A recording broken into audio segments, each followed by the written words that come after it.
Scotland में इतनी तेज हवाएं चली कि लैंड करते वक्त अचानक एक विमान हवा के साथ ही झटके खाने लगा।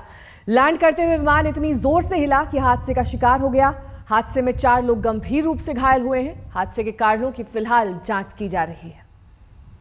तस्वीरें आप देख सकते हैं, स्कॉटलैंड की ये तस्वीरें हैं जहां पर तेज हवाएं चलने से विमान हिलने लगा और उसके बाद 4 लोगों को गंभीर रूप से चोटें आई। हालांकि अब इस बात पर भी जांच चल रही है कि आखिरकार इस तरह का हादसा क्यों हुआ।